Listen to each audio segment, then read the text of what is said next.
Hi YouTube, Phil here with a life of adventures. I'm invisible today. No, that's not it. I want to show you what was in front of us here. As you know, in order to take up this nomadic lifestyle, I had to look around for something that I could use to supplement my tent to transport things here and there. And what I found was and I'll give you the link in the description, a small camper. It's basically a cargo trailer that's like a 4x8 sheet of plywood, but it's 4 feet wide and like 8 feet long in the interior dimensions. And so basically what I'm looking at is how I'm going to lay out these boxes that I've got inside the trailer when the trailer's moving. And you've got to pack things so that they don't slide and that type of thing. The wall on the far side is equivalent to the far side of where the trailer will be. Down here on the left side where the boxes end is the rear of the trailer. And in front of these boxes here will be the front of the trailer and the door.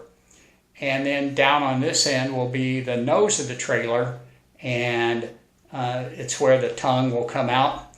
Where you see the chemical toilet, that's the thing sitting there on the right-hand side that's low, is where I'm going to put there's going to be a fridge there. That's what the square box on the floor is for. And there's also going to be a microwave there. And what I will do is I will pull it to wherever I'm going to pull it to, and then I'll offload some of these boxes into the tent, things that I use every day like clothes and that type of things, because I'll be in one place for like 2 weeks at a stretch, maybe longer. And then the rest of it will be in here. And so I have different layouts, and I want to show you that. The first one that I was dealing with, I got thinking about what would I do if I didn't get to travel to where I'm going within one day. If I had to pull in just to a rest area and sleep for the night. I could always sleep in the car if I wanted to do that. But I thought, I've got room, why not do this? So I could actually put my sleeping bag down and my pad I use underneath it, and crawl on top of this and sleep for the night. And actually, I crawled up on there yesterday and I took a nap for about 2 hours. It's pretty comfortable. It's not bad at all. So that's one option that I could do.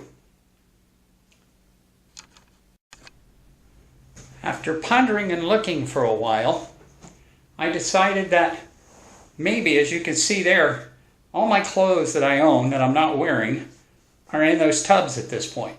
There are no more clothes.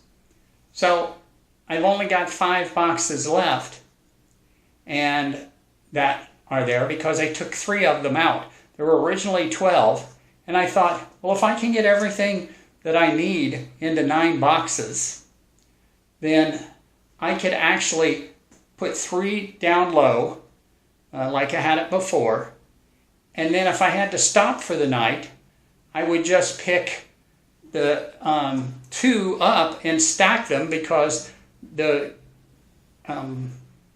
layout it's in now would fit in the trailer, and then I could lay in front of them and sleep for the night, and that would be a little more comfortable.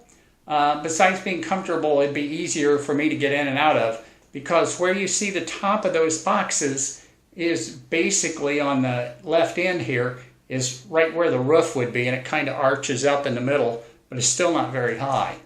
So that would give me a little more of a just flat area to lay in, which would be perfectly fine. Make it easier for me to get to the toilet if I'd need to in the middle of the night, and also give me room to open the refrigerator door, if I wanted to get something out and have something to drink or something at night. So I thought, well, that'd be pretty good, and then all I'd have to do is just pick it up and stack it. Now, my thought was for the when I've got the trailer parked and I'm at the site, I will just go ahead, and this configuration here is something that I might do for that too. It would work perfectly fine that way. I've got access to everything I need to get to. And again, I'd be pulling some of those and into the trailer, but I'd only need to come in to get, what I need and do that. And so, I'm not going to change anything in there. I'm going to change in the tent. So this is the way that it would kind of look, when I'm parked and not doing anything. The toilet, of course, would be out. I would have that in the tent with me. So that's another configuration. This last configuration is another one I could use if I'm just camped, because it would leave me more room here in the front to get into the where the fridge is, to get in where the microwave is at, and that type of thing. And so that's another way that I could do it. One thing I'm really glad I went out and got these tubs for is, number one, it makes it easy to keep stuff stored and know where I'm at with them. But another thing is the fact that it's given me these ideas of what I can do with this space, because it's a fairly small space, and this gives me an idea of how I can move things and work with it till I actually have the trailer and put things in it.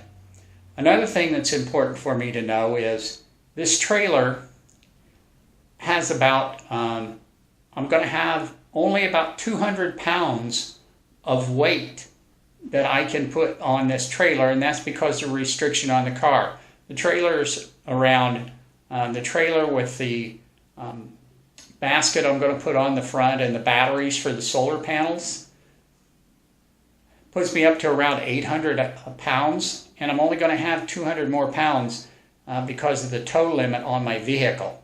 And I didn't want to go out and get another vehicle at this point. So I can do that, but I will still have excess space in my car itself. I have almost 1,000 pounds of weight. Well, you subtract my weight, which is 155 pounds, but you subtract that weight from it, and I'll be able to get down the road. And again, I'm not going to be towing the trailer a lot. I'm just going to tow it from place to place, put it down, and then I'll just be driving around like we'd be driving around in town. So that's not going to be that much of an issue. Okay, that's a little bit of an update. Just wanted you to know that we've got things going here, and as I find more things out and play around with this a little bit more, I'll be able to give you a little more information, and we'll work this out together as we go down the road. I've been really deep into doing my calculations that I need for my solar panels. And that's an interesting topic all on itself.